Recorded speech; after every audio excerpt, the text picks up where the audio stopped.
You're now tuned into STWF TV, the Parlay Perspective. The Parlay Perspective.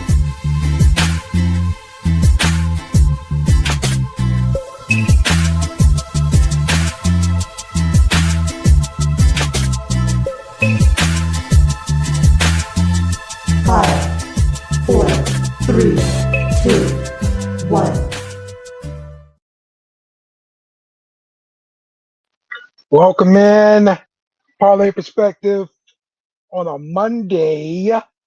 Isdale, we coming through to give you all of the sports weekend talk.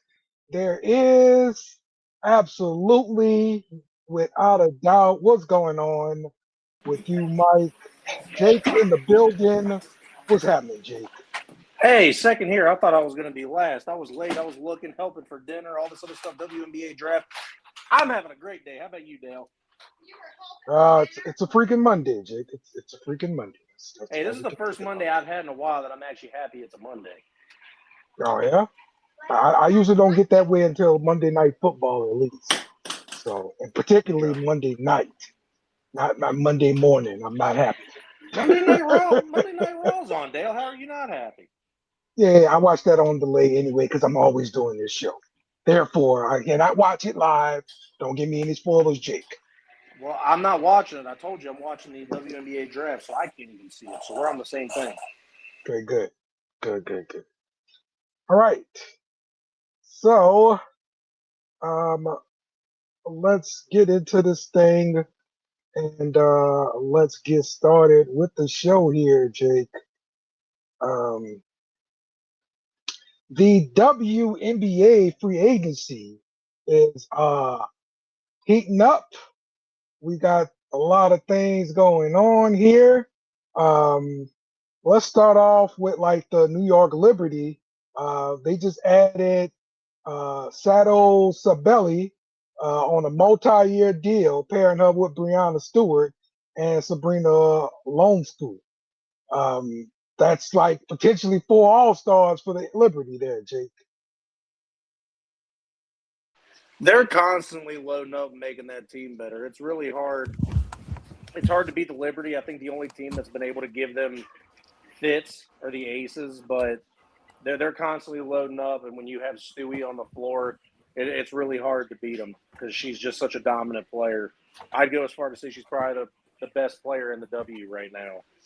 Yep. She might just end up being the GOAT, y'all. Yeah.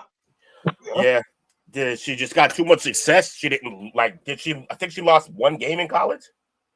Okay. Yeah. And you know how the Basketball Hall of Fame includes college. So absolutely, like 3-time, 4-time MVP in the league, player of the year, like 2 or 3, 4-time champion in college. Like she's the GOAT. Yeah. Absolutely, man. All right. And the Chicago Sky, they keep making some noise. Skylar Diggins, a 7-time All-Star, signs a 2-year deal. Plus, they added Azura Stevens and Dejani Carrington. So it gives them some veteran leadership injected into a young core. Yeah, Skylar definitely, that's a great pickup for them. Even though she's a little past her prime for sure, but she can still hoop, so. Atlanta Dream got the big splash trade for Angel Reese, and they're trying to keep their all-star core of Ryan Howard, Alicia Gray, and Brianna Jones. So I think that can make them a serious threat there in the Atlanta. Field goal percentage dropping already. I know Diggins is a huge pickup, but again, like Will said, a little past her prime. I think Billings was the bigger pickup, honestly. Probably, yeah. Indiana Fever, they're staying aggressive, re-signing Kelsey Mitchell, Supermax. Great pickup. Lexi Hall, and brought back Sophie Cunningham. They're building depth around Caitlin Clark and Aaliyah Boston. Getting Kelsey Mitchell back was huge. She averaged 20 points last year. Super glue player. It's a good mix with Caitlin Clark for sure. You bring back her running mates, the Three Musketeers, and Hall and Cunningham. Big And then Soph. And then they go out and they draft Raven Johnson, which brings depth to the backcourt. I still think they need a some kind of a versatile wing player to help them out because Hall and Cunningham can only play so many minutes. But off season ain't over yet. I mean, we still got plenty of time to see stuff happen. All right. And the Dallas Wings upgraded with Alana Smith and Jessica Shepard. Seems like they definitely got some players that can play now. I had my dream of Dallas this season, getting Angel Reese, try to trade for a big. Unfortunately, they wasn't able to do that. They want to go in a different direction. They want to go with a 3-horse set in the backcourt. So they went for the best available. So shout out to the Wings, our Wings, for having the number 1 pick. I hope that it was well worth spent. You got some familiarity with Paige and Fudd. That should be interesting, along with the $1 million girl, Arike.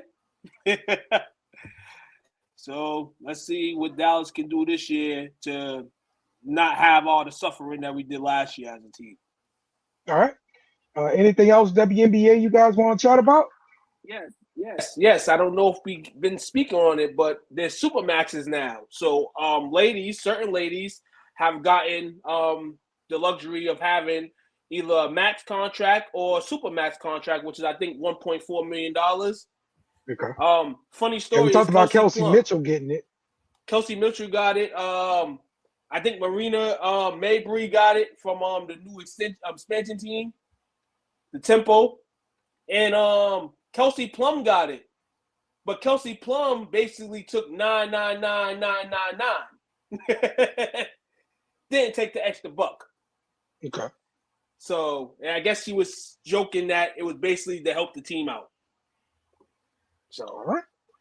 yeah, man. WNBA drafts tonight, man. Everybody's tuning in, man. 3 rounds.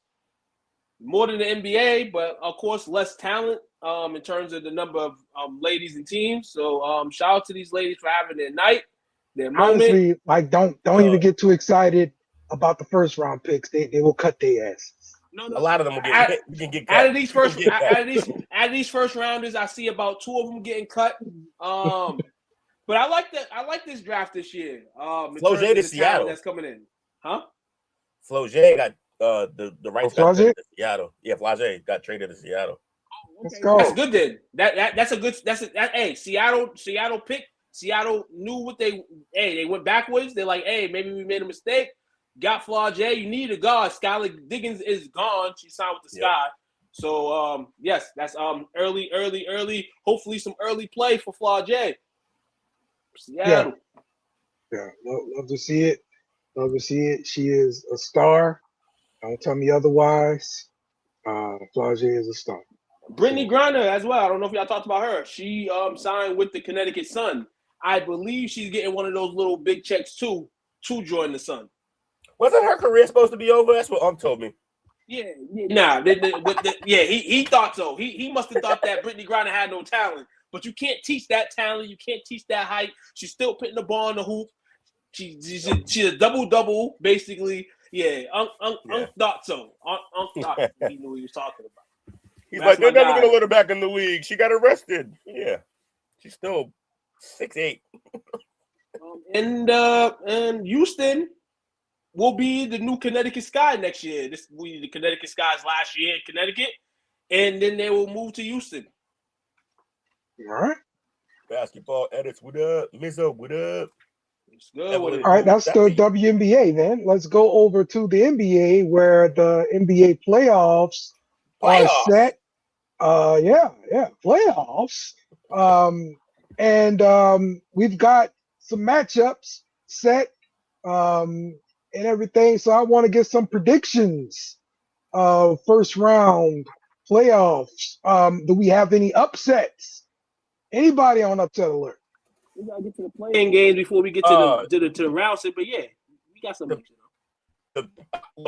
Whether it ends up being the Sixers or the Hornets, the Pistons are on upset alert because their best player won't be playing. Oh, they've been playing. He's playing. He's playing. Cade's back? I thought Cade was Cade's done back. for the season. Cade came back. Cade came back last week, early this week or late That last changes week. everything. That changes Cade is everything. back. In the Detroit Pistons uniform. It's gonna take him a little bit to kind of get the win back, but he's back. I think his first game back, he had a low double, but it was a manageable time. Detroit is the 1 seed. I'm happy that they have Cade back, so at least they can compete. Hopefully, if they face the Hornets, they still an upset alert. Hornets are a hot team right now, man. Hot team. But other than that, upsets weird. Yeah, I'm not seeing too many possibilities right now.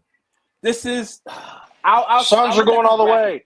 I look at this bracket right here, and upsets. If I had to scream any, the 2 bottom Western Conference series are real interesting. You got the Lakers against the Rockets. The Lakers, we know, are hurt right now. We're hearing things in and out the house of what's going to go down in the next week. Luka Doncic possibly playing in game 2 or game 3. Might not miss no more games than that. The Rockets, I expected some things good out this team, but they haven't really showed it. But this is the series in which they can show it in the playoffs now. You're playing the horrible Lakers team. So the Lakers are on upset alert against the Rockets, even though it's a 4 or 5 matchup. But based on how the Lakers have played this season and the Rockets have played this season, I'll call that upset. Also, Minnesota over Denver is a potential upset. That happened. I feel like Minnesota, we know they need some pieces. We know they're missing some pieces. But one thing we haven't mentioned is that the last 2 playoff series, the last 2 playoff seasons, it turned up in the playoffs. It's like their defensive intensity comes up, and they all defend better, and Ant goes kind of crazy in the playoffs. He kind of really turns up until like the last series. Then they all guard him too hard, and it gets tough because he has no help. I will say this: the Rockets, I agree with too. We haven't seen exactly what we expected out of them. However, a lot of what their success may be going forward is going to surround a rookie, because from the moment that they put Reed Shepherd in a position to actually get them buckets, this offense has looked unguardable because he can shoot from 25 to 30 feet. He's a gun, and he defends the point guard position, and he's exactly what they were missing when anybody collapses on Thompson or AD. They got to have a shooter out there, and he's certifiable. He walks with it all day. It's stay on him. Since he's been doing his thing, they've looked like a really dangerous team offensively. So yeah, but I agree with Mike. I'm not sure that's an upset. Nuggets over the Wolves? No, Rockets over the Lakers. It's not really an upset in what case? To me, it is. Only really in C, but I don't think that they're a better team, especially if Luka's not going to be out there for the first game or 2. It's not much of an upset. Hold on. Or is it upset? Or is it an upset on the Lakers side? If the Lakers are able to win the series, No. If the Lakers win, I can see that kind of being an upset, especially if Luka doesn't play 2 games. I can see that. Yeah, I can see that. For sure. 41. It'll be an upset because the Lakers are in a rebuild. Could be. It could be. Hey, we are under construction, and we're coming into the playoffs. Hard hat team. Under construction. Hard hat. The hard hat team. Don't let them drill too hard. That's what teams better not let the Lakers do, is drill too hard. But yeah,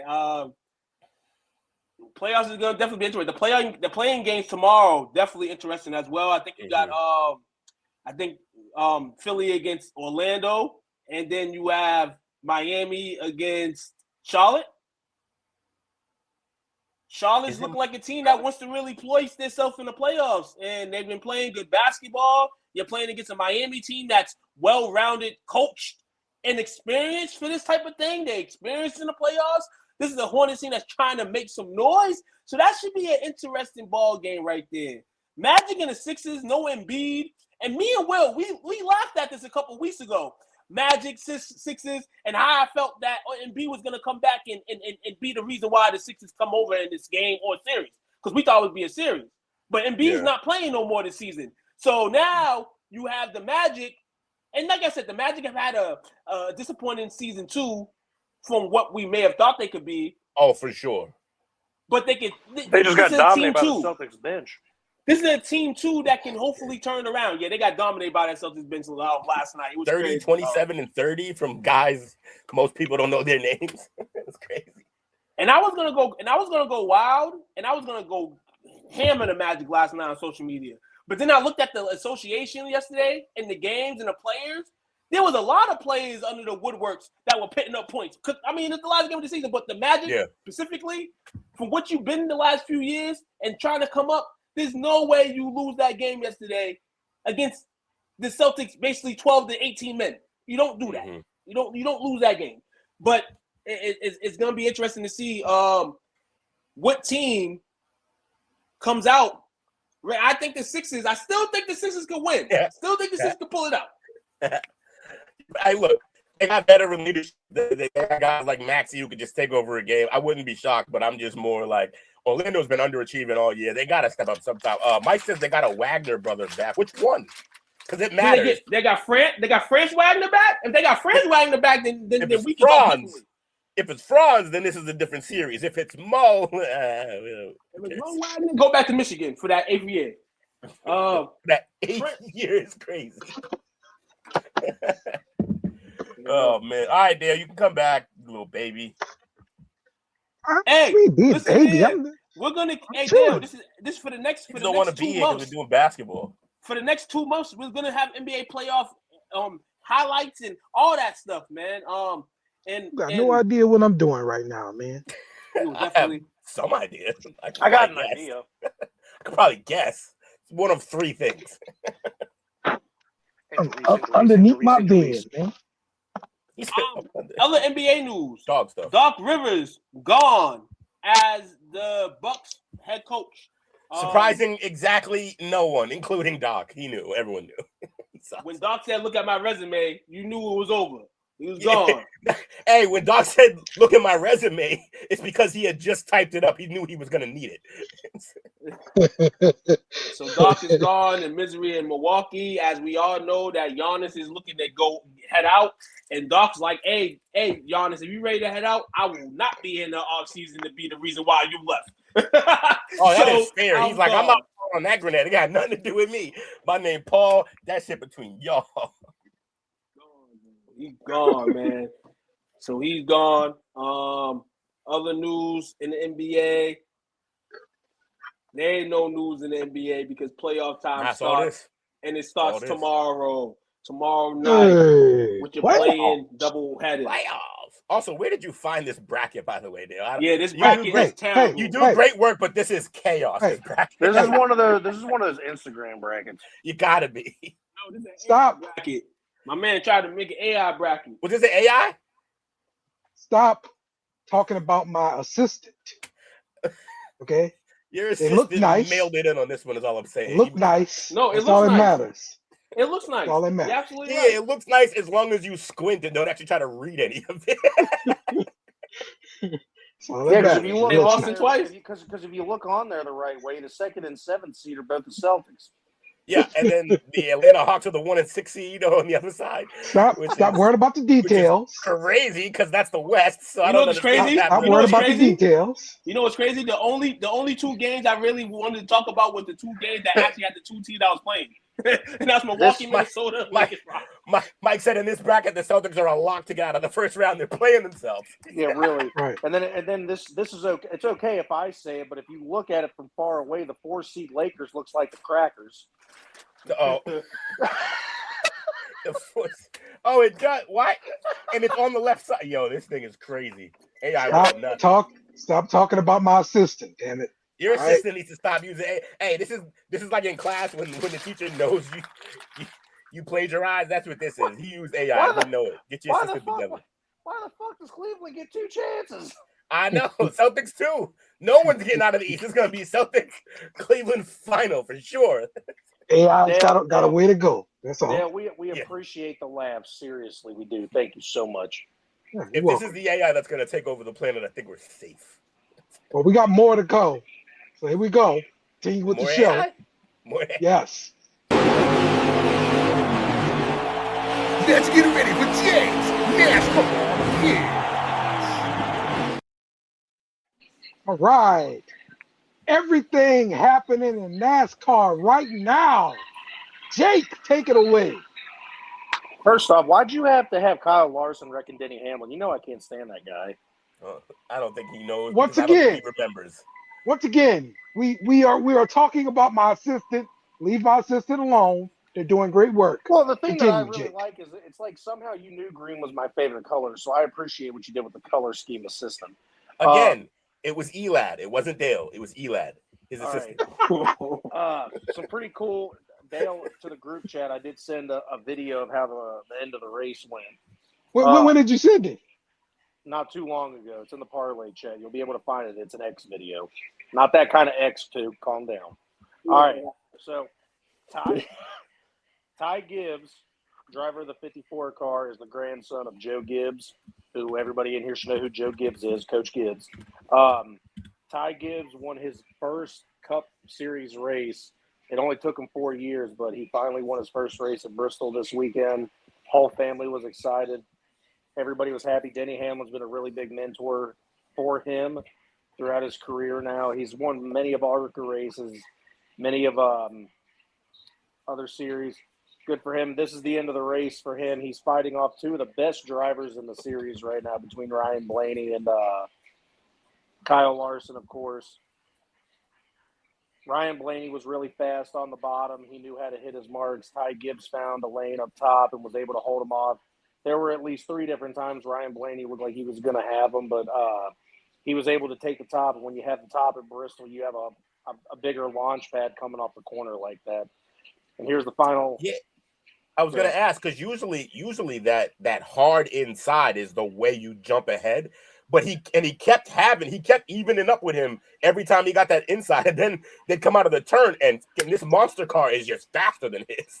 Yeah, when at these short tracks, the high line is normally where you want to be because your launch point's bigger. So they're getting speed at the bottom. He's able to take them, and then as soon as he gets up on this top corner, he's just able to take off. Fume every time they get out. Yeah. And Kyle Larson and Ryan Blaney both had 4 new tires on them. But he was able to pick that lane for the start of the race and just take it. He did that on older tires than them too? Yes. He held them off like that? Yep. Oh, that's bad. Yeah, he cooked, bro. He drove the shit out of that car. He had a great pit day. Crew had him in there in under 10 seconds every time. I'm happy for him. Again, I'm not a fan of nepotism, but Ty Gibbs is one of the good ones. And he's one of the good ones. His father, Coy, passed away a couple years ago, and he was able to bring his mom out and give her the checkered flag and drive her in the car. That was pretty cool. That's dope. Good for him. Dale, there was a picture up there about the point standings right now. Ty Gibbs Ty Gibbs was not in the chase. He's jumped up to 4th place right now because he did so well in the stages as well. I believe he was in the top 5 of each stage, and then he goes on to win the race. So Ty Gibbs now sits 4th place in the Cup Series standings with 18 races to go, which is huge because now he's in prime position to do pretty good right now. We've got Tyler Reddick with a pretty big lead still. Ryan Blaney's right there after winning last week. Denny Hamlin stayed in the top 3 consistently throughout the year. Other than that, it's getting pretty close for the bottom. Everyone's really, really trying with the new chase system that they got going on, but I think Van Gisbergen's going to end up falling out. He went right to the black card. I see you. Well, hold on. No, Dale's doing that for a good reason. What's this weekend? Does anybody know? Black History Month. No, that's not it. WrestleMania. It's next WrestleMania. Week. And Bubba Wallace was driving the number 23 WrestleMania car. Hey. Let's go. So that's exciting. Other than that, Duke, you got anything for me? Nah, man. Will was in the shit today, man. Shout out to Will. He was, man. I got called out earlier. Fuck all that. I love it. Don't play with me, son. Well, with that being said, that's been your dash of NASCAR. NASCAR Nitch. And I just want to give I know we in the NASCAR spirit, man, but I didn't see this because I was coming home. Tania Mayer, first rounder to the Seattle Storm from Duke. She from the Bean. Shout out to her. Let's get it. All right. Basketball. Let's get to golf. No. I We said we had would the never do. We're not doing this. yeah, we're doing it. It was on the rundown. Yes, it was I on did rundown. I did And I art. only want to do it for one reason. Hey, This is I your only wanna do segment. I did the art. We doing it. All right. I did. That's Wait, it. so you did this art, not Elab, Hey, is what you're saying? hey, Okay. hey. Oh, okay. No, you roll. All right. Now, the Masters was this weekend, and Rory McIlroy came out with the win, got himself another green jacket. Rory came out firing. He built a massive 6-shot lead after 36 holes. It's the largest lead in Masters history. But then things got messy on Saturday where he lost the lead. Are you kidding me? And then Sunday, nothing but pure drama. He fell behind early, but flipped the switch around Amen Corner. He had key moments with birdies on 12 and 13 that gave him a 3-shot cushion.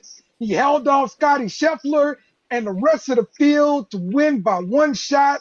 Final round of 71, finishing at 12 under. Rory Not, McIlroy, hey, ladies and gentlemen. not Dale passionately reading an AI summarization.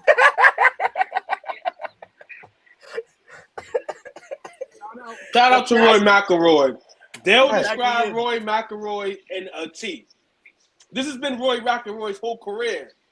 The people at first thought he can be the successor to Tiger Woods. Yeah, they did. But then, everybody else was trying to get in the pot, so it kind of seemed like Tiger Woods was probably still one of those dogs in the game. We talked about Tiger Woods in the last few weeks in regards to what happened to him. And I felt like this Sunday, everybody got to rejoice. Rory McIlroy, and hopefully with back-to-back Masters and seeming like you're trying to win a little bit more, and Tiger's my dog, but the tennis world got to get away from Tiger Woods. Got to get away from him. This man, the tennis world got to get away from Tiger Woods. Golf. It's Rory McIlroy's world. Oh. The golf, tennis, golf, the golf world needs to get away from him. Equally white. I get it. Golf. Yeah, see, look, hey, I'm white and I don't even watch these two sports. He needs to. I live I'm bet an tennis. NASCAR. That's the only. I live bet tennis. I'm an expert. Two. They can't. Yeah. They can't move on from Tiger. You know the drill. Once you go black, you never go back, and that's the problem. Damn. No, the Masters is the only golf thing that I watch when it happens. I watch golf once a year for a week, and it's in April. Let's go. I'm a Bryson DeChambeau guy, and he had a horrible outing this weekend. I like Tommy Fleetwood too. He did not come up to par. I was rooting for Cameron Young towards the end because I'm not a fan of dynasties. That's a joke, by the way. Yeah, no, good for an Ohio State fan. Yeah. My man Copa, man, suck, man. good for Brooks Koepka. Man, he could have done better. What's his name? Who's the best golfer in the world right now? Scotty Scheffler. He made a really good run. He almost came back and won the whole damn thing, but Rory was just that much better. Just held them all. One shot. Took is right about Rory's Saturday issues. It's usually Saturday with him. He'll come up It was whooping ass, and then Saturdays I don't know what happens to him on Saturday. I think he goes home from Friday and fucks too much. I don't know what it is, but like whatever the case may be, he wakes up on Saturday, and the DTs from Pussy and Blow is destroying his Saturday game. Then he cooks on Sundays usually. It was crazy. He went 6 under on Thursday, 6 under on Friday, +1 on Saturday. Dog shit. And then went off on Sunday. Yeah. It's insane. Too much Friday night blow. You gotta chill, bro. Like so. Also, I remember, man, I thought Rory was really gonna be him. Like when he first came out, the hype that he had was like, we have the next Tiger and he's the right color. Like shit. And then it didn't play out the way they want. Then they had the guy who could hit it a country mile but couldn't putt. Who was that guy? I forget his name. It was probably Bryson DeChambeau. DeChambeau, who was just loading up, launching balls farther than they're supposed to be launched, and not winning very much. Grip it and rip it, brother. Grip it and rip it, but that's all he was doing. He was gripping and ripping on putts. Yeah, no, that is my guy though. I will always be an avid Bryson DeChambeau fan. And same thing with Tommy Fleetwood. But yeah, no, good shit for Rory. Second green jacket in a row. I won't watch golf until next year, but good job. There you go. Right. You happy, Moving Dale? from golf, We and legitimize we your artwork. going to boxing.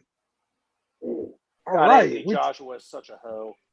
We talking about Tyson Fury. That's right. The Gypsy King is back. He took a few shots early, but then took complete control and boxing beautifully using movement, outclassing Max Budov for 12 rounds. Final scorecards 120, 108, 120, 108, 119, 109. Unanimous decision win. No rush, no drama. Just vintage Tyson Fury. Go ahead, Will. Hot take. I think his head movement and just movement in general is the greatest boxing has ever seen. Even greater than the great Muhammad Ali. Like there's certain moments where he backs up against the rope and literally puts on a clinic of embarrassing you because you're standing a foot away from a person and cannot make contact with any part of him. I think he's incredible. Yeah, I was gonna say your graphics have been cooking today. They cook every time, but the color in them today. When did you start this one? Except for that bracket. Hey, we won't speak of the dang bracket. on it. Leave Elad alone. You only tell me I'm pretty, and that's all I want to hear. Talk nice to me. Yeah, Tyson. Look, Tyson's back. Do you think he's gonna take a bunch of fights, or just does he want Joshua because it's the money fight? Joshua ASAP. And I say he wants Joshua because listen here, this is a guy that's retired 4 or 5 times. And just, okay, 12 months off. I just call it a year off, basically. He's not retiring in boxing because you can chill for a whole year and just get one fight. He's old, like basically. the 5th time he retired. I think that he's edging towards the end. And what he wants and what he's wanted for years is he wants to fight a guy from the UK like himself. Because he feels like he's the king of UK. He took it from Klitschko, and Joshua has been the guy that's kind of like he's next. So for Tyson, it's like, you're next. Like take this fight. I want to fight you next. I don't want to fight nobody else. I don't want the Usyk third fight. I don't want nobody else, he said. He said, it's either I want Anthony Joshua or I'm going to leave basically until Anthony Joshua wants me. But I liked how Joshua took the challenge on Saturday when he asked for the challenge. Joshua ain't no rush for nothing because he knows that he's that big bank guy when he's sitting side by side with Fury. So, you let him wait, and then you say, hey, I accept, man. But that fight's going to happen before the year ends, I feel both of these guys are destined. They're ready to hit this poise. I don't think there's going to be a warm-up from Joshua. His warm-up was against Jake Paul. And that's bad to say, but that was his warm-up. And Tyson, like Will said, for his size, for his body, who looks like he got a nice body until you hit the upper flooper, and then goes crazy. But that even in that sense, that man moves. He moves like he's a 200-pounder. He moves. He moves quick, moves fast, and no disrespect to that boxer he fought the other day, but he sucked. That boxer, he can do is come at you, try to get you at the ropes, and after 2 rounds, Fury's like, "Let me just go and work on you. This is sparring. This is a sparring practice. Let me get right." So, shout out to him for a great fight, and of course, it's always entertainment when you got Tyson Fury on pay-per-view at any event, win or lose. He's going to give you entertainment. He's going to bring you something. He's going to box. And he's not going to get – I can't say that because I've seen him get knocked down and got up at 15 seconds. But, yeah, see him get knocked down. You know what I'm saying? Or get up, in a sense. He's an entertainer for real. He's a great boxer for real. And remember that time he got rocked and got up like The Undertaker? That was crazy. Wilder, like I said, Wilder. Like, he's the reason why Wilder's here now. If Tyson doesn't get up from that punch from Wilder's probably still the best boxer around. Maybe Hell no. Usyk. Maybe fight. No. this in general sense, you think he probably loses to him or Joshua, but Wilder's career is probably a lot more lighter than it is right now, figuring the circumstances. He would have got rocked next fight. That dude's not a good boxer. He's just a heavy hand. Yeah, no, that Fury, Wilder, and AJ have to fight each other. Only fights worth going after for each other for them. Yeah, it makes sense. You know, I'm gonna start off with Anthony Joshua. All right, look, you're a hoe. You ducked Wilder for years, and then when Tyson Fury to your face called you out, you called him a clout chaser and say, "You'll fight on my terms. You'll fight when I'm ready to fight you." Are you gonna duck him again, or are you gonna finally do it? If he fight, look, I'll only stick with the whole shit if he doesn't eventually fight him. But in terms of like on my own terms, that's literally what being like when you're that high, like of the boxer, like that's what you get to do, and that's what all the great boxers end up doing. I mean, that's great until he ducked Wilder for years. That's a problem. Who ducked Wilder? Yeah, to be fair, Anthony Joshua. But to be fair, like Wilder didn't deserve the fight, so I wouldn't have gave it to him either. They both. He held. This is the thing with Wilder. 5 years. What do you mean? No, this is the Wilder AJ story. Remember, Wilder went through a little phase where he was losing too, but he was losing a good talent along with Wilder. So when they was losing this talent, the other person was winning. So it's kind of like a seesaw when it comes to these two. And then now, when you see Wilder getting knocked out like 2 times, 3 times in a row, for Joshua, who's moving up the rank, that's not a fight for me. Now, like if I lose to Fury, now that's a fight for me, maybe in Wilder. But if you're Joshua and you're at the peak of your run of your career, and you got titles and stuff like that, you're right there. And one of the best fights for you is a guy who literally is not a better boxer than you in any way. He just has random one-hit knockout power. That is not a fight you take because all of the pressure is really just on you. It's not on that person. That person is not supposed to beat you. You're supposed to win this. So if you win this fight, you get all credit for winning it. But if you lose it, it wrecks your career. That is not a fight you take. It's a dumb fight. The guy didn't deserve it, whether he was champ or whatever. Like Wilder is not a great boxer. He's just a one-hit. He has one trick. That's it.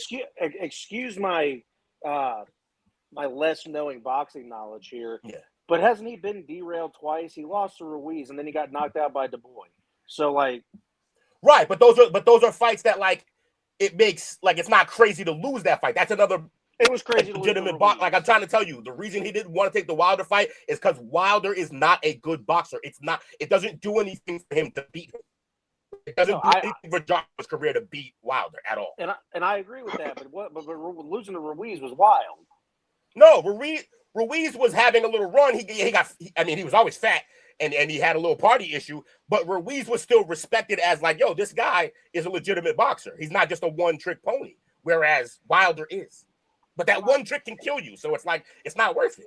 And the difference with Ruiz is Ruiz been fighting since he was young, so that he has that photographic memory of being in the ring. You gotta remember, Wilder started fighting late. AJ started fighting late. So these are late boxers coming in, trying to perfect their games now. Ruiz was one of those dudes, but then, like you said, he ballooned. Reality hit. And people he goes along with, probably much more in terms of just like fitness-wise, probably more conditioned than him. That doesn't mean he's not a good boxer. He just lost to a better guy that night. He did eventually come back and get his win against Ruiz, but Ruiz was a lot fatter in that fight. Nevertheless, though, with me done talking about Anthony Joshua being a hoe, because I do think he takes this fight, Tyson did everything right. All he knew he had to do was get out of the first round and half of the second.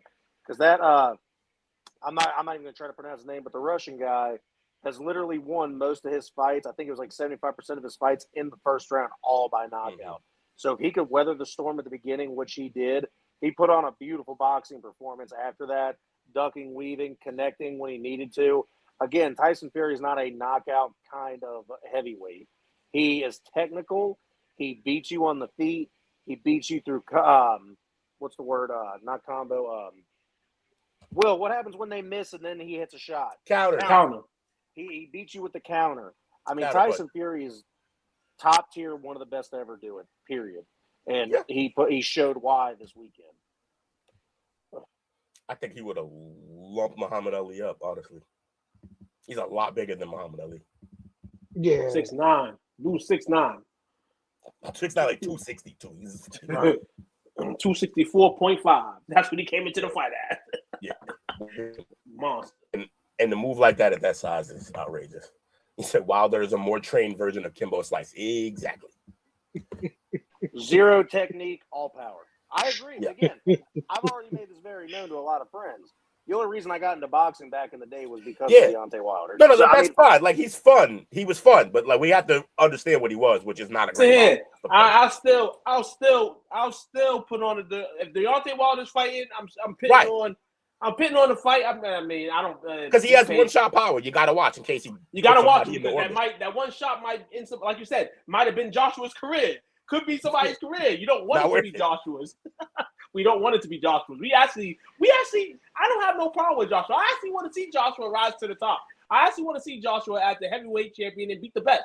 I mean, he couldn't beat Usyk, but Fury recalled one of those top guys. Hey, this is a good stone for him if he beats him. I'm not gonna lie, Jake. I used to make that point too. That like I thought he was a sucker for ducking Wilder, but like when I realized what Wilder was, I was like, yeah, it makes sense. But go ahead, Dale. This is boxing. Let's get to some MMA, as we've got a new UFC light heavyweight champion, Carlos Ulberg. This is crazy. Let's He faced champion Jiri Prochaska. It's a hard name. For the vacant belt. Jiri Prochaska. And an insane moment. Ulberg blew out his knee in the early in the first round, but he stayed composed. He dropped Jiri with a clean left hook, finished it with punches at 3:45 of round one, winning the title on one leg. Heart of the champion, baby. Well, before you go into your thing here, when was he a double champ? Who? Ulberg, look at the picture. Hey. We're AI again. I love this again. guy. Elad he's been busy, is all I'm saying. Elad's a busy man. Hey, one Looks title good, though. One title for his knee, one title for him. Seriously. So in the first round, they're exchanging blows, and everybody knows Yuri can be really aggressive, like moving forward. And Ulberg takes a step back, and when they show the replay, you could physically see the reaction in the muscle of his leg as the knee pop. You could see it. Like, you know, when they always show the replays of an Achilles pop and it flies up their calf, it was like that, but it started up at the back at the top of the calf near the knee, and you could just see it. It blew. And then he couldn't plant on it. He tried to throw a kick like a maniac with that as his plant leg. Insane. Didn't work. He fell. He was doing that. Now, here's the thing. A lot of people don't like Yuri. Actually, that's not true. Just Jake. He's a weirdo. So people like for the people like Jake who don't like Yuri, they made it seem like he was being an asshole about it, or like he was being a punk, or like being cocky. What Yuri did right after he realized that this man blew his knee out, I thought was one of the most sportsmanship and dope things I've ever seen in sports. He literally walked towards him, pointed to the ground, which is like, that's like a universal sign for let's just stand in right here and throw punches. What his point was to say, look, I know you can't move anymore. Let's still put on a show. Let's just stand here and box then. I'm not going to try to take you down. I'm not going to do none of that shit. Let's throw hands. Unfortunately, that was a mistake. Because then he ran in on a left hook and went night-night. So he wanted to box with a guy who really throws hands because he couldn't move, and he thought. So does Dana give him credit for that though? Like, at the end of the day, he made it a good fight, right?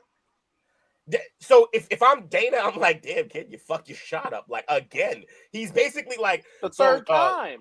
Friend of the show and my friend Louis Fuen, he said that he called him the bridesmaid because he literally gets to the doorstep every time and he just watches someone else get married and get the championship. He never gets it. What might happen here is if I'm Dana, I'm like, look, I gave you many opportunities here. And then this one, you had it in the bag. And you kind of coughed it up. Now, I do think Dana will like the fact that he still tried to put on a show. Yeah, that's what I mean. And that it ended in a knockout, which is probably why he will always get opportunities because That's what I mean. Yuri is exciting to watch. It's like, he called him boring. Oh, What was that kid back in the day, like Guida or something like that? He used to always fight. Yeah, the dude who was just like a weirdo. Yeah. Yeah. have you He seen this barely guy's won, top bun? but he gave you a good fights. No. Top bun. He has the best. Is that your problem? You don't like his top bun? I saw the chin strap you had back in the day. We're not going to do this. What? Man, you're lucky I'm drinking beers tonight. Anyway, no, it took me a second. I felt like a dick after talking shit after the fight because I saw how Yuri was. Sean O'Malley had the greatest response ever. He was like, man, I feel so bad for him, but I feel bad for those trees he's about to go fuck up. Oh, yeah. Yuri's nuts. But again, I don't like doing this whole pat. I don't like doing this whole pat myself on the back thing. But I've been on Carlos Ulberg's back for 3 years saying this guy was going to be a champion. I was like, this guy's going to be a champion. He's got all the intangibles. He's a bigger Robert Whitaker. Watch this guy become champ one day. And he did. And then for a whole entire 60 seconds, you were like, shit. Oh, no, I had that moment. I was like, damn, dude, Prohaska's about to jump on this and take advantage of this. I saw that left hook. I'd like to take this time now to apologize to my nephew, Malachi. I know I woke you up. I screamed like a bitch when he got that knockout.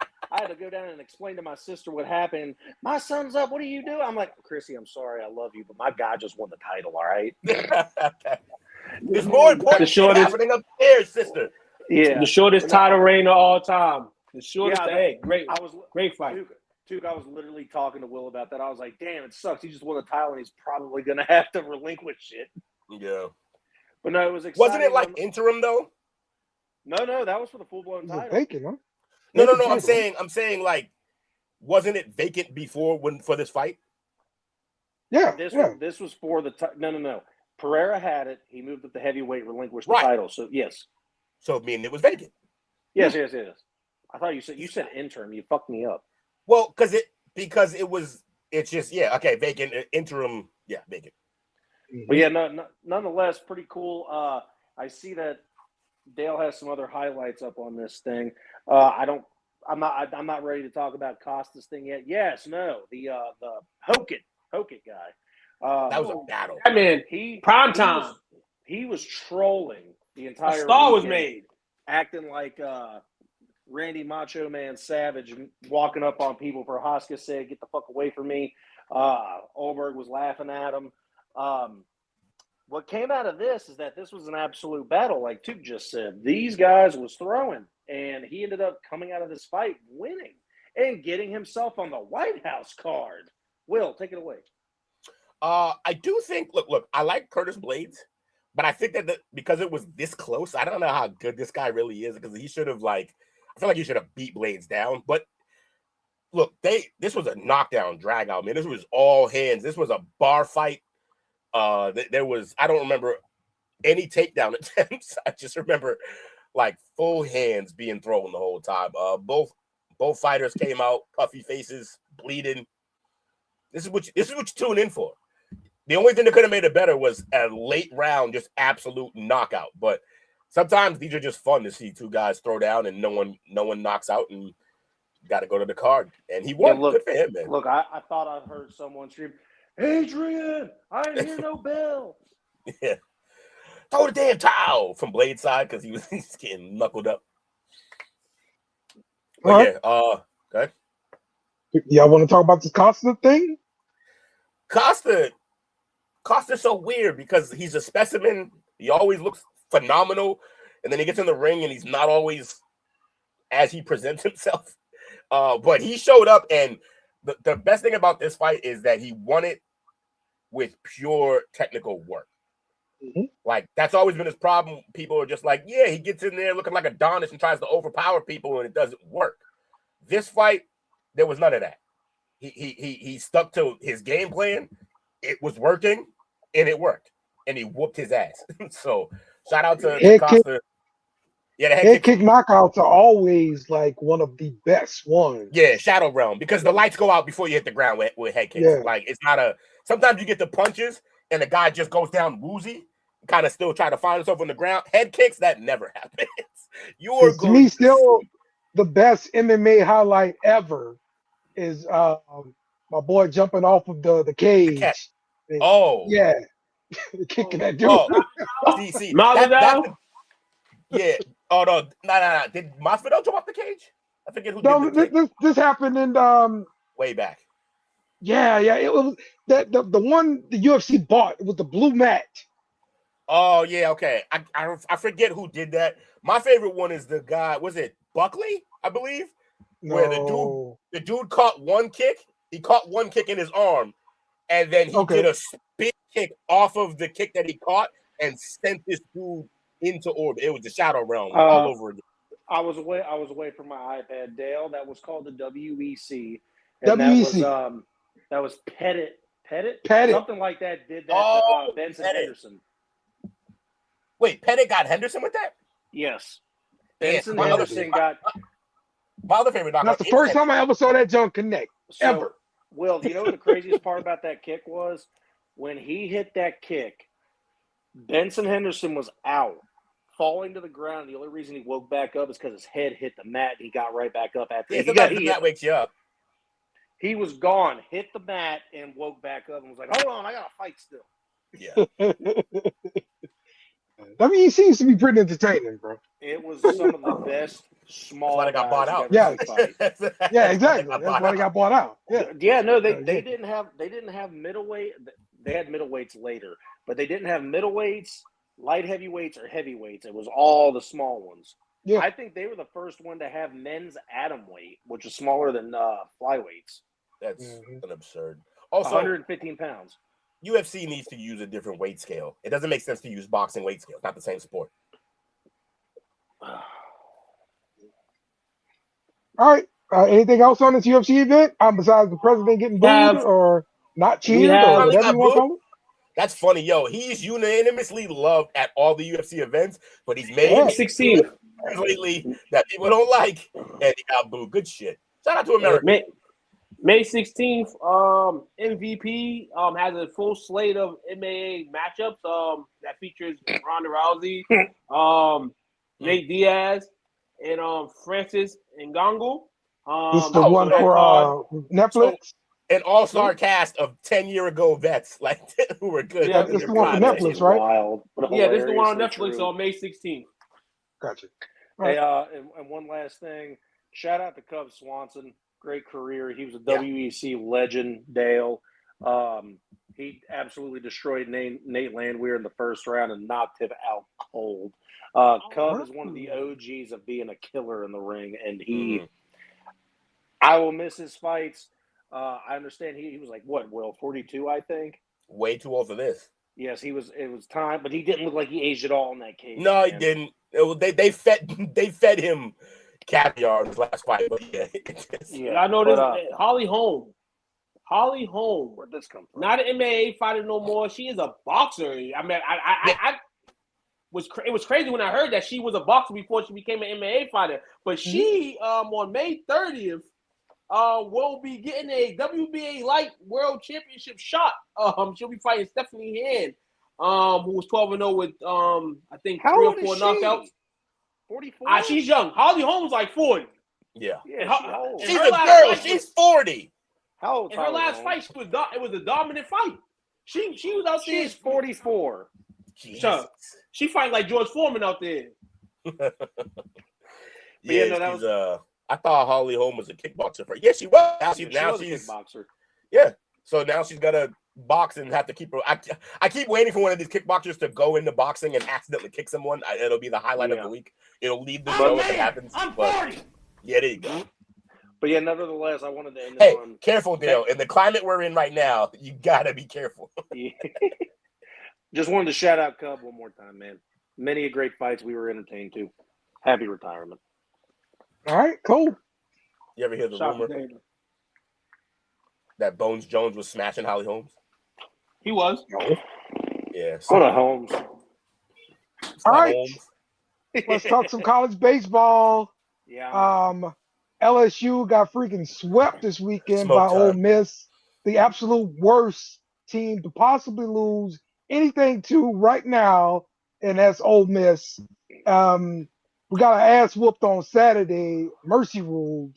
What? The other games, There's we mercy like rule in teased college everybody baseball. thinking we were gonna come I don't be back, here for. and we did not come back, and we lost all the games. So shout out to LSU getting killed this weekend. Took, talk about BC baseball. On one last week. We are still number 23 in the nation. We won both our midweek games. We won a mercy rule game over UMass in 8 innings in the first round of the Bean Pot, and then a 13-3 run rule win versus Dartmouth on Wednesday, and followed 2 games at Fenway Park, which were 1 win and 1 loss. With the performances, Boston College dropped 1 spot in the D1 top 25 and moved up 1 spot in Baseball America's top 25. So yeah, BC is doing the thing. UCLA is the top team in the nation right now, featuring Georgia Tech, UNC, Texas, Georgia. I don't see LSU here, but yeah, LSU's gonna. Of course, they're gonna be their playoff time. So right now, like you said, Dale, it's not looking too champion. Playoffs. We just trying to win a game. Trying to win. Come on, playoffs. So Playoffs, Duke. Yeah. I'm talking about playoffs. Actually, LSU just dropped out the rankings this week. Bums. We trying to win a game. We All right? We lost midweek. You can't We got swept this weekend. We trying to win a game too. hit me. Just trying to win a game. Oh, playoffs. See what happens inside when off the series ain't you on will the see. team. What'd you say, Jake? Listen, see what happens when Paul Skeens ain't on the team. You screwed. Yeah, true. And that dominant factual. third baseman. So, little inside baseball, which is funny because it actually is baseball this time. One of the funnest things at Fenway to do is when the college teams come to play the games at Fenway, the batting practice is the most fun batting practice of the year because these are still college kids. And so they're sitting there trying to hit bombs over the Green Monster. They don't have anything like that in most of the parks they play in, like the Green Monster. I mean, the MLB doesn't have a lot of walls like that in their own. So it's really fun. Just if you're ever in Boston specifically, or one of those towns that has a big baseball venue with a giant wall like that, go watch the college kids take batting practice because it's a lot of fun. It's the only time the ping isn't corny. I remember playing some baseball games when I was younger, and you always wanted to choose that field so you could hit it over the Green Monster. Green Monster. So, It's the best wall. Do that. I still do it. It's the best wall in sports. It's funny because it's not even the only feature of. We also have Pesky Pole, which is like the shortest wall in baseball. We have the tallest wall in baseball and the shortest wall in baseball. It feels crazy. It feels outrageous. Wild. It doesn't make any goddamn sense, and I love it. I'm not gonna lie to you. There's like one thing I'm jealous of when it comes to Will. So behind the wall, clearly the hair. I hate you. The monster. Any rookie or first time player that plays at Fenway goes behind and signs it. I know Will's seen that wall. The signatures on that wall has got to be crazy. Oh, come to Boston. I'll get you to sign that wall. It's crazy. I would have. I don't even want to touch it. I just want to see it. Yeah. No, trust me. This is solid. I don't guarantee it. I'm not gonna do a Chuck guarantee, but I can almost guarantee that if you come up here, come to a game with me, we will not only see the wall. I'm pretty sure I can get us inside of it. It's insane. Inside the wall? Bring a shot. I can't imagine the name, or I'd have a moment of being like, I can't believe who signed this right now. I warn you now, it smells like piss in there. Oh, it smells like hot piss. A hot piss, bad. Whole stadium smells like piss. And not just because of Manny. Well, the rest of the stadium smells like throw up and beer. In there, it smells like piss, though. It's crazy. Okay. I'd hate to be one of the guys that's on the bottom of the wall. No, but I will tell you this. Before they redid the park, like the ground of the park throughout the whole stadium, like whenever it rained or it was muggy, it was just 100 years of beer and throw up rising to the surface of the cement, and that place would be slimy, slippery, and smelled awful. That's how it used to be, but they fixed that. Now it's just the water. So it doesn't have flooding anymore? I'm sure it still floods somewhere, but not as bad. Oh yeah, as stuff floods somewhere. Not as bad as it used to be. Hell no. That fucking wall still floods. Almost for sure of that. It's supposed to be mad All right. rain this week, so we'll see exactly how it floods this week. Oh, we got the manias. WrestleMania is this weekend. We're starting off with the question of your favorite WrestleMania moment. Took, let's start off with you, man. This is your idea. My favorite WrestleMania moment is so many of them. I've been able to watch so many WrestleMania. Shout out to the first WrestleMania I ever watched, WrestleMania 6, the Ultimate Challenge. If you know, you know. But yeah, there's so many matches, so many moments I can choose from. But I'm just gonna throw one in because it's so significant in my life. Two wrestlers that I have nothing negative to say about.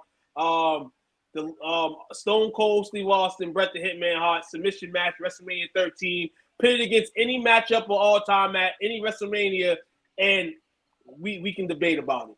That's my favorite WrestleMania match, my favorite moment, just from the start of the match.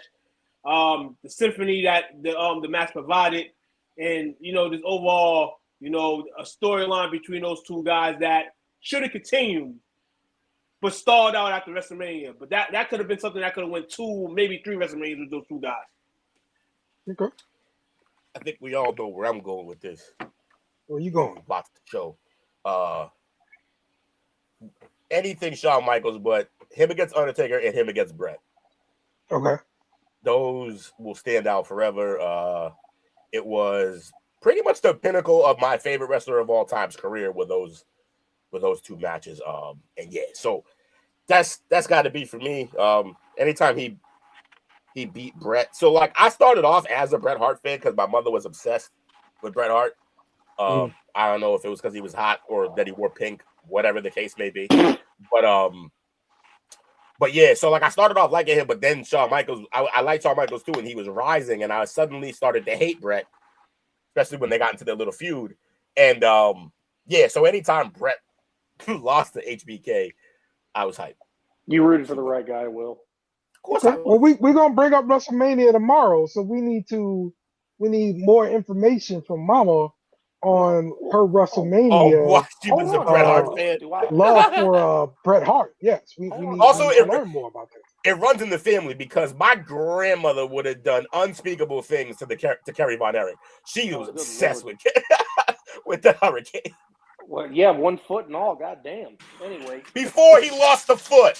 No. But I don't know. She was a freak. Maybe after the foot too. Yeah, there was a lot going on with that freaking pig. I know that. Anyway, so Rock versus Hogan. You're 1,000. We're not gonna. That match is terrible. We're gonna. Well, so I get to give my match now, right? Yeah. No, it's definitely WrestleMania 19. Shawn Michaels versus Chris Jericho. My two favorite wrestlers going at it in an absolute instant classic of a match. Michaels overcoming the young gun, beating him. Chris Jericho coming in for the embrace of the hug, being a heel that he is. Kicks Shawn right in the nuts, watch him slides down and pushes him off and walks off. Canada, baby. That was for Bret, baby. That was one of the greatest matches and one of the greatest after-match sequences I've ever seen of Chris Jericho just being a chicken shit heel and Shawn Michaels being the ultimate babyface towards the end of his career. That is the best match of all time. I don't care what Dale says. I got 2 more HBK moments that are absolutely amazing. One of them is actually throwback. I watched it on the tape because I was 3 when it happened, so I couldn't watch it live. But he got a match with the Rockers against the Twin Towers, and I used to love the Twin Towers. And then I think 4 or 5. 89, like that match. That match when he was with the Rockers, I kind of became a bigger fan of HBK from the Rockers days. Man, when he turned on Marty Jannetty, it crushed my little 8-year-old heart. Like I was so broken by that, but I still didn't abandon. And then what was the other one that I was thinking of? Let me see. The retirement match for Ric Flair. The way that ended was phenomenal. just the whole dramatics of him saying I'm sorry because you're literally my idol, and then super kicking him, sweet chin music, night, Okay. career over. Dale, this is by far not an age joke, but you've seen it all. You've seen every WrestleMania. You know He what watched when it was is. black and white.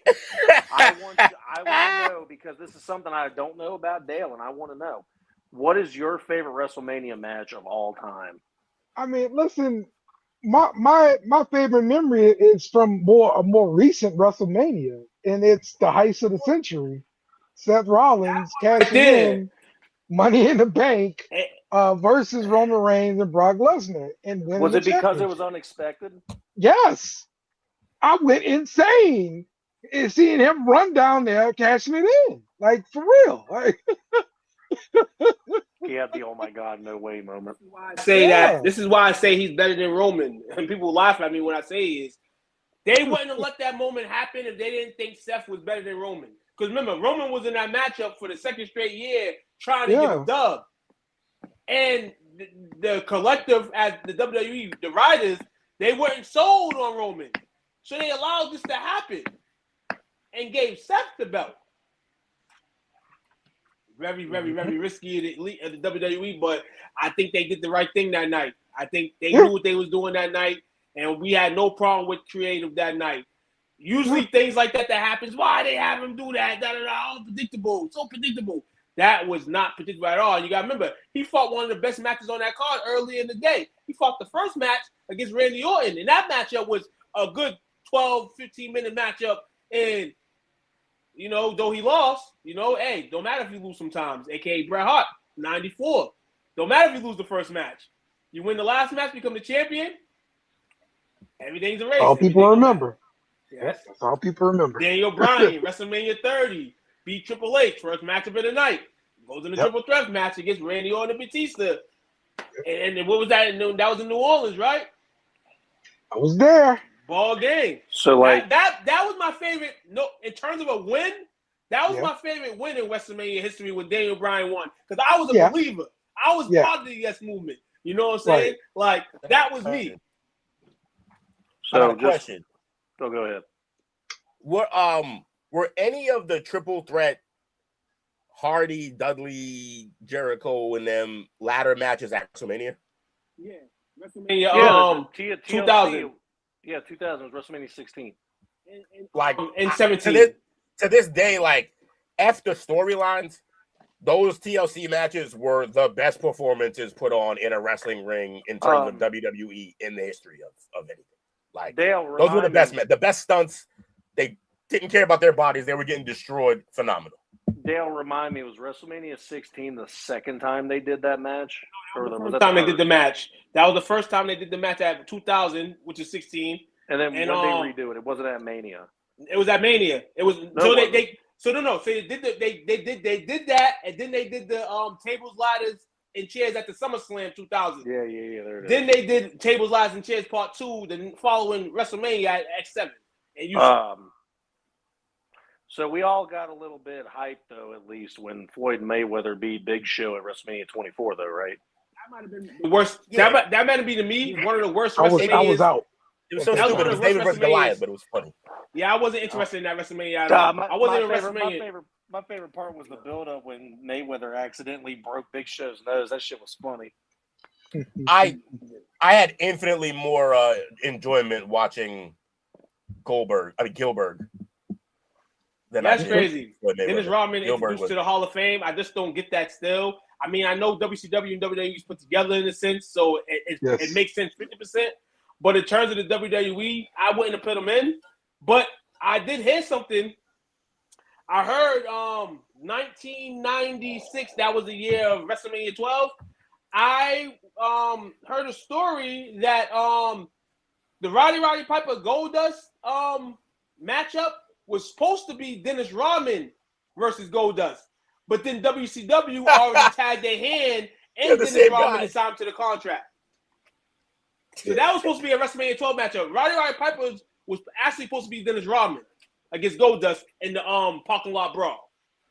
What was the name of that fight? Sausage Fest? Like they're both borderline gay. Like Rodman and Goldust. Like that would have been hilarious. It's crazy, man. All right, let's talk about the matchups that's going to happen here this year in WrestleMania. Cody Rhodes versus Randy Orton. The Uh, champ. Jake, what you thinking? Um, the young fan in me wants to see Randy take this match really, really bad. Randy Orton was one of those heels that I actually liked as a kid, just because, you know, the younger self. Oh, tattoos are cool. This, that, and the other shit. Randy Orton he was the dude. I saw him punt Mick Foley down a set of stairs twice. Twice. He did it again. I've seen him spit in the face of people who don't want to be cool before Carlito made that cool. I mean, this is the legend killer. I mean, Cody Rhodes, he's too white meat for me. I need Randy Orton. I need that killer. I need the legend killer there. I need him. I need Ted DiBiase to show up and help him win. I don't care how. I got Randy Orton. I believe going into WrestleMania. I think he's a favorite right now through betting odds. I think it's good for business. We have two baby faces as champions right now in the company. We need a heel, and I think it'll be Orton. All right, two. I'm gonna take Cody in this one. I'm gonna take the champion. I hate when old guys become champions because it's like we see the same repeated storylines. Like Randy Orton is old as fuck. No respect to him. Randy Orton old as shit in WWE is. He old as shit. And I'm sick and tired of Cody too. So I guess you could put it on Randy, but at the same time, why are we having the student face the teacher if the student ain't gonna win? The teacher used to bust his ass all the time. Why is it the fact that the teacher gotta win? I think the student wins. I think Cody. I actually think, no lie, I think Pat McAfee turns on Randy Orton and we make Cody Rhodes a heel. That's the way I see it happening here at Mania. I'm going to take Cody to beat Randy. I'm going to take the double flip. Randy goes back to a babyface. Cody is now the heel. Cody, look, in terms of in the ring, it's not close. Randy Orton is a much better in the ring guy to watch. He's more fun. Just his heel-like antics, they ring more true out of him. But Cody just has, I will never give up on the story of him being a Rhodes. Like, he's his daddy's kid.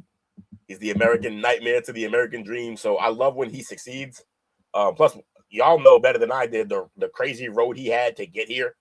So yeah, I'll always want Rhodes to win, but I'll always want Rhodes to win. However, fucking like if it means watching matches in the future, you want Randy to have the belt. He's better in the ring. Like, probably a better heel too. So all right, and let's talk about the matchup between Roman Reigns and CM Punk for the World Heavyweight title. Jake, what's your thoughts on that? it's a hydrogen bomb versus a coughing baby. So here we are. CM Punk, no matter what he says, no matter how big of a fan I am, I would never boo the Tribal Chief. I've always been a Roman Reigns fan. He's always just been that guy that even when he was a face, it was a little cringe, but at the same time, when he reinvented himself, he learned, he grew with the business, and he became undeniable. He is one of the best to ever do it. He is on my Mount Rushmore. Rush, huh?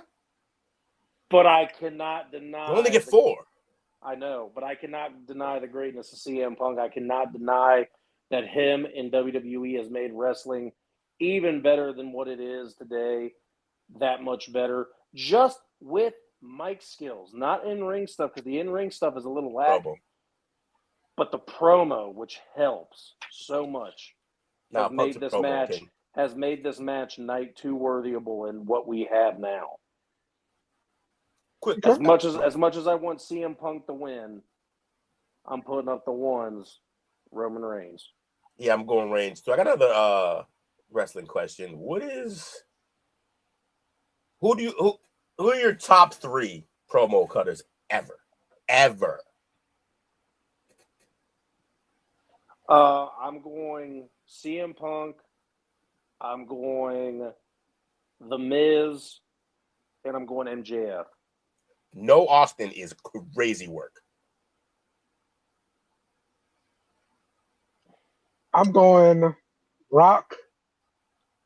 I'm going Punk. And I'm going Paul Heyman. Hey, I like it again. No, Austin is crazy too. Yeah, I'm definitely putting Austin on there. I mean, shit. These Half are of the attitude reason era why, guys half of the talking, reason Dale. why, half of the reason why people still watch wrestling is Austin. People say Hogan, but Austin saved the WWE. That's why a lot of people still watch it. Austin won. I'm an attitude era guy, so Austin won. Rock 2. Do what you want to do with that. Number 3. Number 3 tough. Good point. Yeah. Flair. Yeah, Forgot Flair's about my Ric number Flair. one. I was waiting for you guys. I kept saying Austin to keep you away from my guy. Flair's my uno. It's not close. Flair won. Flair, and Dusty too. Dusty's in that rope too. He was going to be on my short list, but I got Flair, Stone Cold, and Macho Man Randy said, I'm ashamed of all of you wrestling fans. You know what? It's a bad day. I'm showing up tomorrow and I'm giving all you hell. You chill. Nah, Macho Man had a few. He had a few quotables, but here, like, it's the cadence. You hear him and Warrior talk. After 10 seconds, they don't make no sense. No. Here's the thing. No, you're 100% right. But here's the thing about Randy Savage, though. I don't love his promos because of what he says. It's how he wrestle. Can I take it? It's how his cadence, his voice, the way he says shit. He could read a phone book and we would all listen to that shit. I want to jump in on this whole Austin thing because I don't want you to think that's disrespectful, Will. The thing is that I didn't want to watch Austin for the promo. I wanted to watch Austin to see him go out there and kick somebody's ass. When he went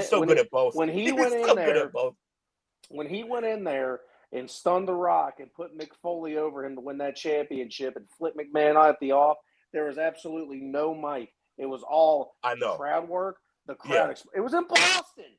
The crowd exploded. Hear me out. There's very few things better than Austin. Then you hear that glass break, and 3 seconds later, he's in the ring stunning an entire group of people one at a time. There is nothing better than that. However, I think just up there with that is when he's sitting there talking shit on the mic for 5 to 10 minutes, and then after that, he is mud stomping you in the corner when he does those kick. Like, bro, Austin he put them together better than almost anybody, in my opinion. What? We got another student versus teacher match over here. Mind you, the beers is part of the promo, by the way. It's part of his promo. It's not just a trait that he like. All of it, bro. Crazy. I remember asking my dad what Keystone Light was. Anyway, but yeah, no. You needed a brother. I wanted to put Mike. Just so you know, I wanted to put Y2J on my list because that is a GOAT, in my opinion. But with everything that MJF has done in the last 4 years, it's hard for me not to put him in the 3. I'm surprised Will didn't say 4, but he did 3, so I had to be a real short list here. So I should have rushed more. You're right. I should have did 4. But yeah, no, MJF, Dale, you got to admit, MJF's up there. I mean, yeah, he's nice. He's really entertaining right now, too. MJF sucks. MJF sucks. Man, listen here, man. He's a guy that, and the fact that the fact that you couldn't give the Miz a little respect pisses me off too. No. I like them. I like the Miz better than I like MJF. I'm a pro. I'll go promo to the Miz promo than the MJF promo. MJF, I don't know, man. I don't know, man. Huh. All I'm saying, wait, Dale, are we doing a Thursday show? Yeah. And these are the questions that are going to come. You better show up, Jake. All I know is that Will and Tuke are confirmed for Thursday. I'll be there. If you don't show up, Jake, I'll be very, very upset with you, Jake. I'm going to be there. I'm even going to be on time. I'm not going to give my CM Punk Roman Reigns pick. I'll give it on Thursday. But this is another student versus teacher matchup. Right here. Soon as the same as the top one, student versus teacher. CM Punk kind of teachered the Shield into the WWE. Oh, you didn't know? So, there was a little disconnection between Punk and when Punk left. So, Roman's the student, actually. Though, Roman's been the most dominant force in the last 4 years. Huh? What's with the whole student-teacher thing? Mike, the student teacher then, because if we watched the WWE in the mid 2000s, Cody Rhodes and Ted DiBiase Jr. was under Randy Orton. Randy Orton was the teacher. Cody and Ted DiBiase were the students. In this case with CM Punk, you hear it all the time that CM Punk kind of was like their teacher. Roman Reigns, Seth Rollins, and Dean Ambrose, and then CM Punk left the company. The way he left the company, then he started taking shots at them once he was out the company. So this here, him coming back, and this is crazy because I just didn't know if the student teacher thing was like a thing that actually like they're billing it as, or if that was like a toot bit. But that's a toot thing. It's a toot thing right here. I got it. But then but Roman's, like I said, I used to hate Roman Reigns because I feel like they were just trying to force him on everybody. But leaving and then coming back COVID year, you know, and coming with your style, your own style, not being forced, I like Roman now. I respect Roman to the point where if he wins the championship against CM Punk, I'm not mad at it. Because Roman has proven himself in the last 4 or 5 years. Mic work has gotten way better. That was his worst intake, was the mic work. He could never be on the mic 5 years ago, 6 years ago. He would get torched. And now he's basically a god. Now he's basically a god. He wrestles. He can give you a 10, 15-minute match, and you're not sitting here like, what the hell? Yeah, so that's going to be interesting. I'll give my matchup prediction on Thursday on that one. All right, again, cool. Hey, and Mike, before we get off the subject again, Dale, we got to save a lot of this for Thursday. But you brought up a a lot of what? We just did the whole show. We all. It's obvious that we all love wrestling, and we just proved that Will does too. We did 60% of his Thursday show just now. Really quick, Mike. I agree with you. DX collectively, but we got to give a lot of that credit to Road Dogg. Yeah, shout out to also, I wouldn't have him in my top 5, maybe top 10. Razor Ramon was up there too. Hey, Yeah. Chico. Hey, great theme song too. Yeah, plus the toothpick flick, it's actually legitimately dangerous. Rest in peace, Razor, man. He could have been a WWF champion. He should have been a WWF champion. For sure. He had all the build and the mic. He was good. Razor's Edge was a great finisher. Y'all Dale, check us what out else you got Thursday for for us? more wrestling talk, What's in the World. We're going to break down WrestleMania for you guys. Sure. He did not think that was going to go that long, did he? Yeah, No, exactly. He expected to go this on Dale. When I picked wrestling as a topic, you know we talking for some time about it. You know that. Let's go. We're talking football.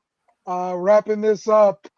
Zach Ertz at 35 is saying his 2025 ACL injury won't be his last play.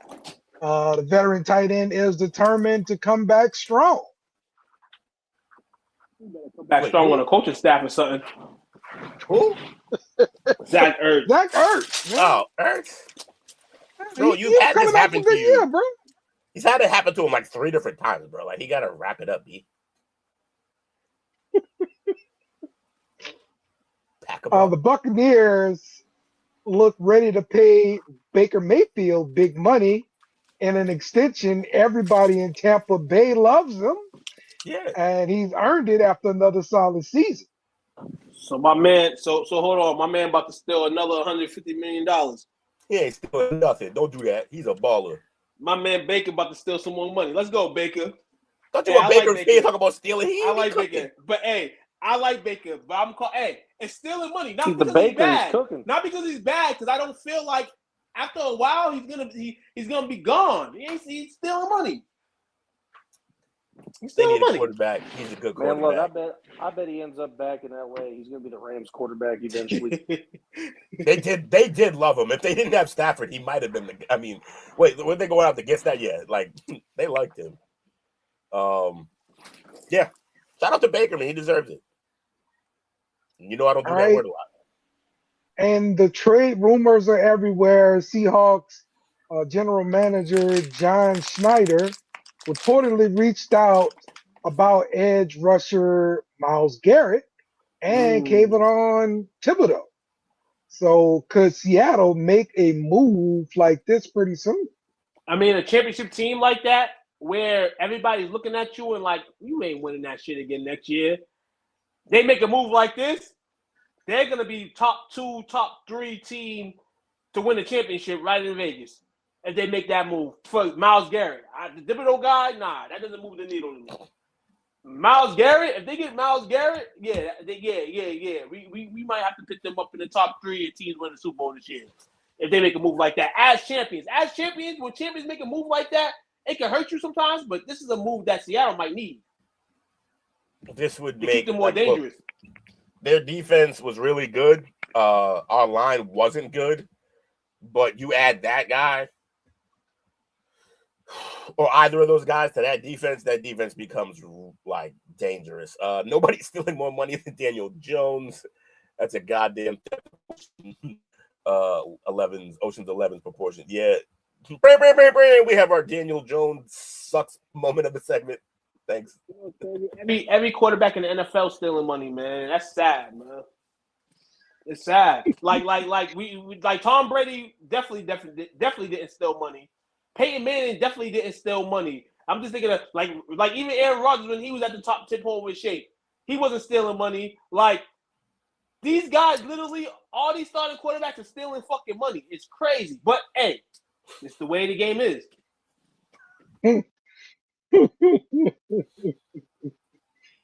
Okay. All right. That's the last NFL topic I got. You guys got anything else from the NFL? We wanted to get all these sports out tonight. NHL playoffs starting in a week or so. Jake's team's not in the playoffs this year. Jake, that's why we haven't heard him talk about the Jets. Jake, do you have anything to say about that? Yeah, definitely an off year. They gave up some players in free agency. Team just didn't look nearly as good as they should have been, and I'm sure they're going to end up rebuilding. It's Jake's fault. Look, hey, I've been watching. I wore my Jet stuff today. I was out and about with my Jet stuff on. But, yeah, no, just not – they still got a winning record. They're above 500. They're not completely out of the playoffs yet. Still got a chance for a wild card, but they need a lot of help to make it. But, yeah, I don't think it's a possibility. It really sucks. You'd think it'd be a possibility because they have the best goaltender in the league, but they just couldn't put it together. It is what it is. On to next year. Time to build. Bruins are in, right? Just barely. What? I said the Bruins are in, just barely, correct? Yeah, Bruins just clinched the other day. Shout out to the Bees, even though we suck. All right. Let's go wrap everything up. Let's go around the room, get some final thoughts, get our shout outs. Start off with you, Tuke. Thank you guys, man, on this lovely night, man. You know, it's Monday, getting the week started on some shit. What's the damn deal, Coach? We miss you, dog. You know, hell yeah. We'll hopefully see you tomorrow or Wednesday. But in all, shout out to you guys, man, and everybody in the comment thread tonight, man. We gave y'all a round world of sports, man. I hope y'all enjoyed it. Perfect. Jake. Shout out to you, fellas. Great night. I got to give a special shout out to my nephew, Lucas. He is a freshman in high school, and he pitched his first varsity game and threw a no-hitter. What the? Yeah, that should have led the goddamn show. That's crazy. He went 2 for 4. He went 2 for 4 at the plate too. Hell of a game. Super proud uncle right now. And I did post to the group. If you guys have any, he posted it. I seen it. I liked it, dog. I seen it throughout the day. If you guys could, you could vote once an hour. Vote for Lucas Langers for high school athlete of the week, please, for the greater Cincinnati area. Yo, we want to interview him. Bring him in here for an interview. We want to talk to this guy before he hits the MLB, so we know we interviewed him before he went to the league and got 40 strikeouts in the game. Dale, do not traumatize him. Dale, if you got any connects to LSU, let them know. Check out Cincinnati. Hey, man, all I know is every athlete we bring on this show ends up not doing so well after. I'll tell you what, hey, I wish I would have went to that game. Finding out he threw a no-hitter, I was like, the fuck? Yeah, you missed it. It's crazy. No-hitter's nuts. And the wild part about it for me, freshman, varsity level. Unbelievable. Awesome. That means they need to test it for steroids. This is why you don't work with us. We have it too. Oh yeah. I'm fucking with you. Shout out to young Neff. Hey, Will, apparently complimenting a woman isn't a good way to get them anymore. I told this woman, wow, you're really fast. You almost got away, and she didn't appreciate it. I knew a dude like that once. I'm just playing. Nope. Shout out Chris Vick. Yeah, I remember. Yeah, you can't Shout do out that. to Mizzo. Shout out to Basketball Edit. Shout out to Evelyn Wu. Shout out to me. I was in the chat. Shout out to I already said it. Was Mizzo in here on the two names, you psycho? Shout out to Coach. Shout out to. And that's it. Remember when Coach trolled me for like 3 weeks of shows with his Rocket Man? I didn't know who it was. Hold the fuck up. Will, get your biscuit. Huh? Get your biscuit. I'm going to save it for tomorrow. We'll do it together. All right, fair. Tomorrow. Show eat your big ass biscuit. I was going to do it, but. See, Dale, I'm a smart man, Dale. See, you can tell I'm in the betting world, Dale, because there was no way I was taking that bet. You know what the fucking crazy part is? I gotta go to Popeyes tomorrow and ask for a singular biscuit to buy. You don't gotta. I bought a chicken sandwich with mine, you crazy person. Oh, fair enough. You're right. Sure. You could ask him, do you have a single biscuit on sale? 69 cents. Honestly, I'm gonna put this out there. Dale, you can choose to accept this if you want to. I actually think Jake should be excused from this bet. What? No. I don't think he should have to pay. Here's why. Because Jake's the only one getting Popeyes. He's not getting excused. I know, but here's why. Because he's the only, he just got added onto this. If he was able to pick one of the teams, he would have picked Michigan. He picked them the beginning of the year. I did. He picked Duke, though. No. That I said, because the question was who are like the favorite in, and I just said out loud Duke and Arizona. But the truth is he picked Michigan beginning of the year. If he had a choice, he would have picked Michigan. And there's literally video. Jake. Back in December, I said it. Listen here. Jake wanted Duke to win that shit. Shut up and eat your dry ass biscuit. Eating this biscuit for the people. Okay? Get the fuck out. No, I'm a fan. What am I supposed to do? Root for the rival? Hey, I ain't mad at you, Jake, for rooting for your team, but your team ain't win. So shut up and eat your biscuit. We eating the biscuit for the people. All right? This is for the entertainment of the people. That's what it's for. Like I said. I just wanted for the record that I backed you, Jake. I tried, bro. We all win. We all win at the end of the day. I just want everybody to know. Fellas, I'm gonna heat up a buttermilk biscuit that I got in my freezer. I'm gonna eat a biscuit with y'all tomorrow, all right? Hey, peanut butter and cinnamon. It's a whole thing. I'll put peanut butter and cinnamon on my shit too. I got you. Let's go. All right. We'll see y'all tomorrow for the chop up. Watch these fools die from eating peanut butter and biscuits. All right. Until then, we out. Thanks for watching our show. Remember to subscribe for more shows on the network. Smash the like button, share, and comment.